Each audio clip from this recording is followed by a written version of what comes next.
Hi, everyone. Thanks for joining us for our WWF Insiders virtual event. My name is Beth Saracola, and I work with our supporters on the East Coast. In a couple of minutes, I'll introduce our speaker, Pete, but before I turn it over to him, I just want to cover a few housekeeping items. We'll have time for questions following Pete's remarks. If you have a question for Pete, please send an email to events@wwfus.org. In your note, please be sure to include your full name and location along with your question. Our team behind the scenes is monitoring that inbox, and Pete will answer as many questions as he can during our Q&A session. Just a note about screens. If you'd like to maximize the size of your video screen, float your mouse over the video player and click on the expand icon at the far right of the toolbar at the bottom. To exit out of the full screen mode, just press escape on your keyboard. As a final note, we are recording today's webinar so we can share it on the WWF website. Now for today's topic. Around the globe, food, its production, distribution, management, and waste continue to threaten wildlife, wild places, and the planet itself. Currently, about 1.3 billion tons of food are wasted each year. That's 4 times the amount needed to feed 800 million malnourished people around the world. Couple that with a growing population set to reach 9 billion by 2050, and it's time to change how we think about food. Today, Pete Pearson, WWF's Senior Director of Food Loss and Waste, is going to tell us how WWF is doing just that. How do we redesign how we grow, transport, and consume our food? I'm excited to introduce you to Pete. He spends his day connecting businesses and communities with agriculture's true impact on wildlife and habitat. Pete has 10 years of technology and grocery retail experience with companies including Hewlett-Packard, Accenture, and Albertsons. He's worked with public schools and hospitals as a sustainability and zero waste consultant. He co-founded a sustainable agriculture nonprofit in Idaho, and he also co-produced a documentary on local food production. One of my favorite things about Pete is his passion. I thought I'd share this quote of his to start us off, that finding harmony between agriculture and nature may be the most important social, economic, and ecological issue of our century. And with that, I will throw it over to you, Pete. Take it away. Thank you very much. I appreciate it. I am super honored to be able to talk to everybody today. So, we have all of these work streams at World Wildlife Fund. Food is the one that most people don't know us for, right? But when we look at the food pillar as a strategy, as a program within World Wildlife Fund, it's focused on 3 pillars: sustainable production of food, sustainable consumption, like the idea of sustainable diets, and then the one that I lead globally, which is eliminating loss and waste in the system. Many people maybe have seen this before, but if you haven't heard me talk, we have 60 to 70% of the biodiversity loss on the planet attributed to food production. Again, most don't contemplate that. And when you look at our core mission, it's increasingly important that we spend time looking at food production and especially consider how food loss and waste plays into that. Embedded resources. When we talk about everything that goes into food production, it can make up almost a quarter of greenhouse gas emissions globally, a huge amount of chemical use, 70% of all of our fresh water, and the loss of topsoil and just overexploited resources like marine resources. So think seafood, right? Over 90% of our seafood fisheries are now fully or overly stocked or overly exploited. Now, here's the other thing, is when we look at the increasing middle class, it's not just about population increase and having to feed a planet of 9 billion. It's the fact that a huge percentage of our population is increasing in affluency. And that is going to put even more pressure on the food system, because when people rise to the middle class, which is a great thing, their diets change and they become more apt to buy things that are resource demanding of the planet. So we set out to freeze the footprint of food. That's the main goal. And the impetus behind freezing the footprint, or an imperative of that, is that we reduce food loss and waste. So what I'd like to talk about is how this work has I guess, been amplified in the age now of COVID-19. So we've worked across 5 different pillars within food loss and waste: hospitality and tourism, restaurants and food service, retail grocery. We've been doing studies on the farm, and we've been working in schools and universities.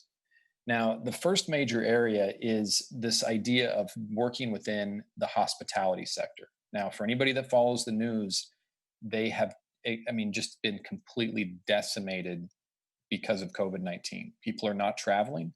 The hospitality industry, most of our friends and our partners are dealing with massive furloughs, massive layoffs. They're in a bad state.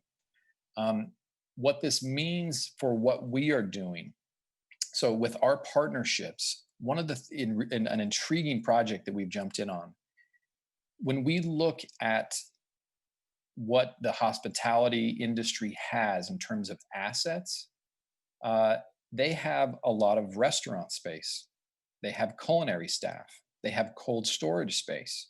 And so we've started an effort using leveraging our hotel kitchen program, right? That's been educating the industry and promoting food loss and waste reduction, to now look at how we make use of their assets that may be idle. Our team is actually embarking on a program to do a cold chain inventory assessment, which is basically a fancy way of saying that we're looking to see who has freezer space, cold storage space, culinary staff that might be open to bringing food in, helping to store it, and helping to make use of it for hunger relief agencies and food insecurity. So I think this is a major, major thing that could be of great benefit. And again, it feels really good. Like, we've been working so much with the hospitality industry. It's good that we're putting some of these things into action.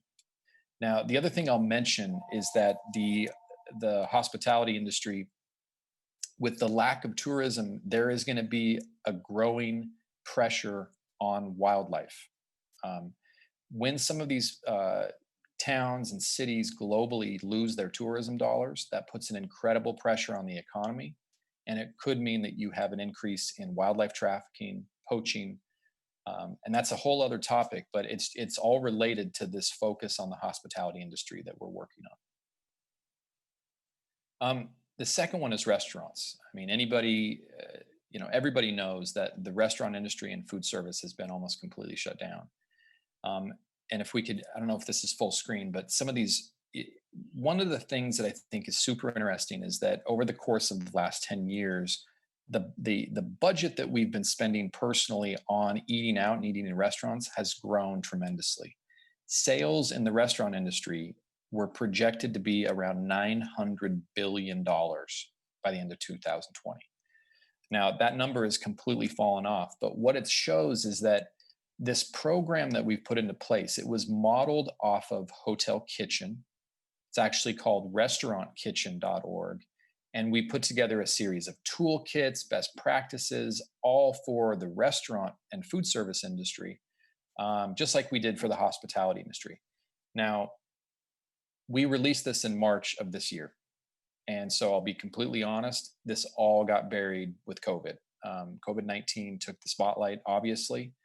But again, this positions us really well with the restaurant industry and puts us in there as thought leaders to help this rebuilding better motto, which has been something that people have been talking about a lot. Like, how do we rebuild this better and do so with food loss and waste as a design criteria moving ahead? Uh, the next one, this is one I'm actually really proud of. We've been doing a lot with schools. We call it our Food Waste Warrior program. And as the Food Waste Warrior program has been kicked off, we worked in 9 cities across the country. We did around 225 different individual school audits last year. And it's incredibly, I think, impactful. We don't know what's going to happen next year with schools, but the fact that we have a great curriculum and we're trying to scale it all across the country means that more kids are going to understand why food is impacting things like habitat loss and biodiversity loss. And it continues to grow our education and our relevance in schools. The other thing we've been doing, we've been part of roundtables that are continuously working in response to COVID. We've been doing this with another partner group called Refed. They are a nonprofit solely dedicated to food loss and waste reduction, and we're really proud of being part of these response teams that are trying to figure out what to do now that we have COVID, and to figure out how this supply chain and how food gets reconfigured and realigned, knowing that we're going to have longer term food insecurity, hunger issues across the country, and this is going to be a fundamental change for supply chains moving forward. Part of that, again, we've been doing a series called No Food Left Behind. We have three reports that have been published, and we just published our third report in March of this year. So, again, right in the height of COVID. These reports and this research we've been doing as part of No Food Left Behind could not be any more relevant. So it's really put us out there as thought leaders again, and we're starting to ask some really critical questions on how should our food system be redesigned in certain areas, and how can we be better prepared in the future for things like COVID-19, but also address it right now. And what are the things we could prototype in the food system right now?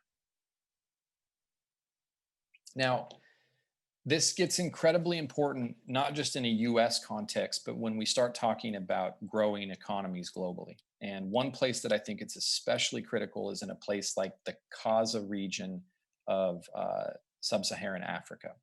So, this region borders 5 different countries, and it represents a wealth of biodiversity left in Africa. A huge population of elephants, lions, uh, leopards, all kinds of amazing animals. And what we need to do is use the work that we're doing in places like the US and developed countries, and make sure that as we design food systems, as we have growing populations and growing affluency in places like Africa, we have to freeze the footprint or minimize the footprint of food in the process. It makes no sense to be expanding agriculture's footprint in a place where you could have an impact on wildlife and biodiversity. And this is no more important than in a place like Gaza region. Now, I seem to get this a lot. Everybody asks me questions on what's most important. Like, what should I be doing, Pete? How do I change my life today? And what are the things that I need to be doing? So I thought I'd spend some time and talk through that. If you're anything like me, there's 2 things that have been really critical in my life, and first one is personal health and the personal health of my family. And I think there's been an incredible amplification of healthy eating habits, just healthy habits in general, washing hands, and it's because of the pandemic. It's because nobody wants to get sick, right? And so that is top of mind for everybody. But as we've then not been able to go out to eat at a restaurant, or we've been not able to go to the grocery store, and when we do go to the grocery store, we find the shelves completely cleaned out and barren. The second thing for me is, where is my food coming from? How secure is that food supply? And is it going to be there tomorrow? This had me in a legitimate state of panic the first couple of weeks, really, really worried about it. And I still worry about it today. I'm sure many of you have that same sentiment, like, how guaranteed is our food system, and is it going to be here tomorrow? That's what keeps me going every day. My wife is actually a nurse, so she's working on the health side of it. And then for me, I'm trying to figure out how we create a sustainable and waste-free food system. And so between the pair of us, our house is like dealing with these really massive, heavy lift type issues. But I think the work that we're doing in the food system as World Wildlife Fund is critical, because these questions, we know that it is a fragile, fragile system, and that we can wake up tomorrow and there might not be food at the grocery store. And how do we deal with that? How do we prepare for that? We've been working in several fronts.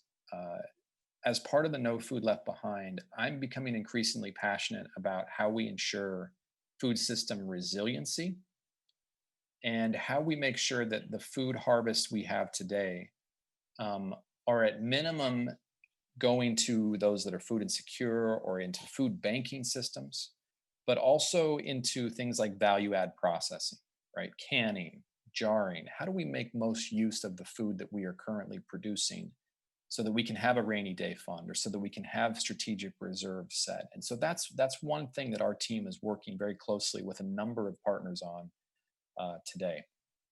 Um, and so, for me, as a reflection, as a thing that I've been doing, I've set aside part of my charitable budget every single month to food recovery organizations. Um, and I do that on a multiple layers approach. So I support. I live in Washington D.C., so I support the D.C. Central Kitchen. I also support Arlington Food Rescue, right? And these can be $5, $10 donations per month. They don't have to be massive, just something.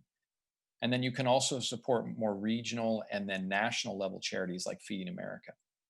Now, why this is incredibly important and why it's linked to food loss and waste is that what these organizations need right now more than anything is a steady supply of cash. Um, no longer are they relying on things to be donated into the system. What they're doing is buying food. These food banks are in the process of purchasing food, and they're going to have to purchase food long term. I've heard some budgets of food banks quadrupling or even looking to be 10 times what they were last year in terms of their food purchasing budget. Now, what that purchasing enables them to do is it enables them to buy product that might have otherwise been wasted in the supply chain, right? It creates that opportunity to pay farmers, to pay distributors, to pay people in the food system to ultimately harvest and deliver that product. And that is incredibly important. We're not going to be able to create a sustainable system if we expect everybody to donate this without being able to cover their costs. And so I encourage everybody to look at how you can support these charitable organizations that really focus in on food security and food banking. The other thing I've been really interested in is this idea of food as a subscription. Um, our family subscribes to a group called South Mountain Creamery, and they provide some of our dairy products each week. So they deliver dairy products, bread, and they can even deliver fruits and vegetables. I can't tell you how incredibly amazing that was to have it when COVID-19 hit. Like the fact that we had that security and we knew they were going to be here every Wednesday to help provide food for our family was amazing. And it's even more amazing when you think as a subscription, they're able to better plan supply and demand by having all this aggregated ordering done online. And I think there's something to be learned from this. I think if we could all look more at food as a subscription and put our ideas towards better planning and better preparation of what's in our pantry every single day, I think it could be amazing in terms of better balancing supply and demand. And it could be a factor in decreasing food loss and waste. Um, so, just some things that I've been thinking about, some things, that's me peeking in my fridge. It's feeling better, like things are feeling less stressful, but I'm always going to have this memory, this imprinted memory of what this experience has been like. And I can tell you, I am not going to take food for granted. It is an incredibly important thing. I value it. I try to get my kids and my family to value it and to say their appreciations for it. And by no means should we be wasting it. I would love to hear from you, though. The floor is open. If we want to talk about things that are at the beginning of the supply chain, like what's happening on farms or in distribution, what's happening in retail, what's happening in restaurants, the floor is open. Whatever questions you might have or whatever comments that you want to raise and talk through, I think it's a great opportunity. So thank you very much. It's a pleasure to be here.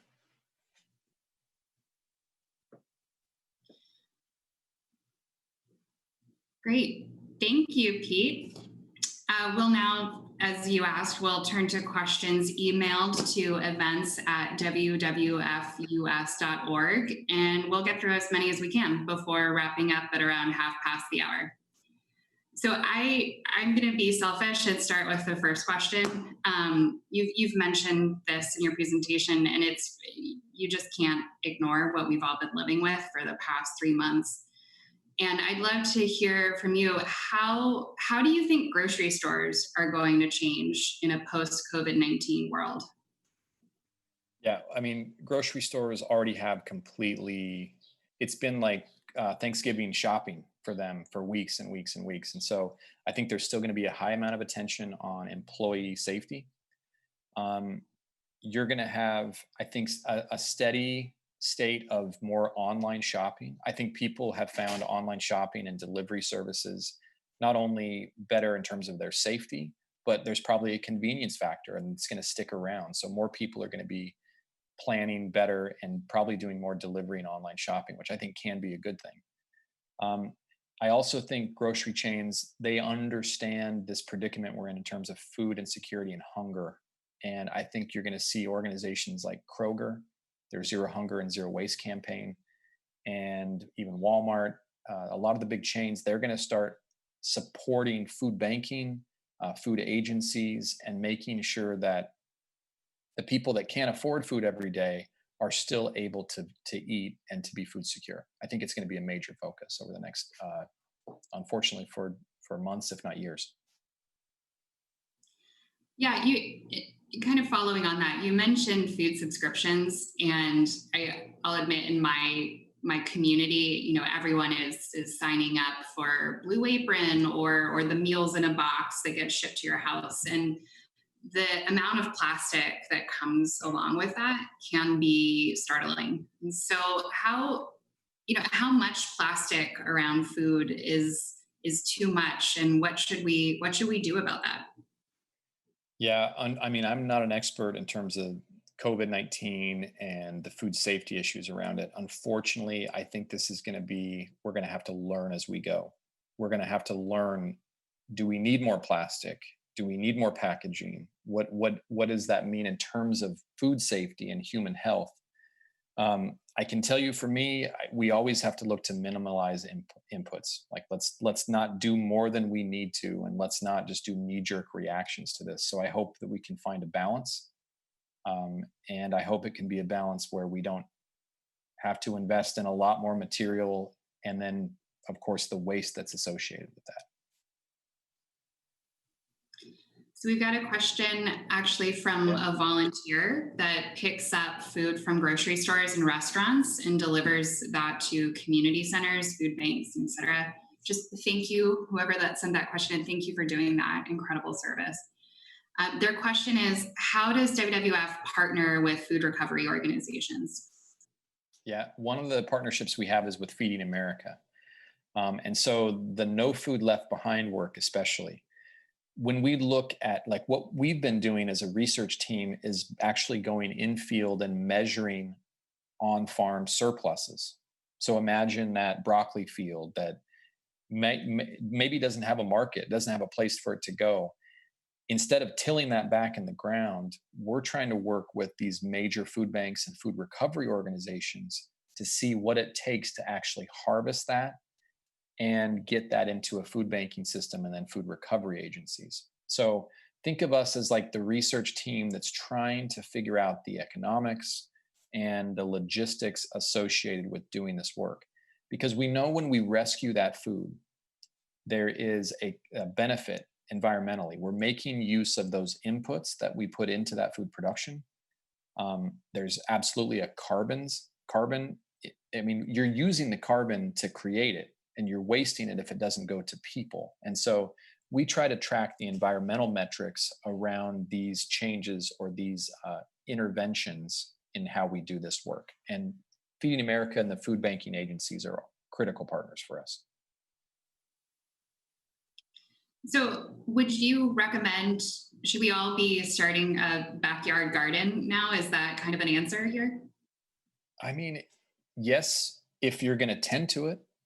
If you are If you're actually going to plant it and eat it, then absolutely. But if you're just doing it and you're putting fertilizer and water into something that you ultimately don't use, well, you're wasting you're wasting food in the process. And so, if you're serious about it, absolutely. Um, Part of the reason I try to do it is just to get my kids to recognize that food comes from the ground and from seeds, and it's not just something that grows in a grocery store, right? It's probably amazing how many kids don't even know what a broccoli plant looks like, and so I think it's important for that reason. If you have kids, also try to compost, right? Get your family involved in the cycle of how food can be composted, and how it's not just something that goes in the trash. I know that can be especially challenging for people that live in apartments or small places, but I mean, if you have the means, compost. I like a tumbler. Like, get a tumbler that can move it, keep it off the ground, keep the mice and the rats away, and learn how to compost. It's not that easy, actually. I struggle with it. It's to get it right and to get it perfect takes a lot of learning, but it's fun. Like, I feel like I'm learning about the process of nature. Okay, I don't want to think about the weeding that I'm going to have to do after this presentation ends right now. So thank you for that push. But I've The got weeding's been incredibly anti-stressful for me. I've loved it, actually. one last question for you, Pete. Yeah. What is giving you hope today? Again, I think there's been this huge elevation of awareness and appreciation for food in light of everything. Health and food are probably the two things people have talked about the most. And while it's not going to be, I mean, certain parts of us and our society will forget a little bit about this, but I like to think that because we've elevated food as being a critical thing, I think we're all going to appreciate it a little more. And in the process, you know, hopefully we don't waste as much of it, and we don't take it for granted, and we don't take farmers and the people that deliver it and the people that stock the shelves. It's been an incredibly inspiring thing to see. And nobody wants it to be born out of a crisis, but I think there's going to be some memory of this. And that's what gives me hope. I think we've recognized this is critical. Thank you, Pete. And I think that's a wonderful note to end on. Thank you for sharing your work with us. And thanks to you, everyone here who carved out time to be here with us today. You'll get an email from us with a link to a recording of today's program, and I hope you'll feel free to share that with anyone who might be interested. The email will also have a survey about your experience today. We'd really love your feedback as we plan our next get-together, which will be on Thursday, June 25th at 1 p.m. Eastern Time. We'll hear from Nalanga Jayasinghe, who is WWF's Senior Program Officer for Asian Species. Keep an eye out on your inbox or check out wwf.events.org for info on future installments of the Insider series. We have a couple of good ones cooking already. Thank you again for joining us and for your incredible support, which keeps us going every day. Keep well and see you next time.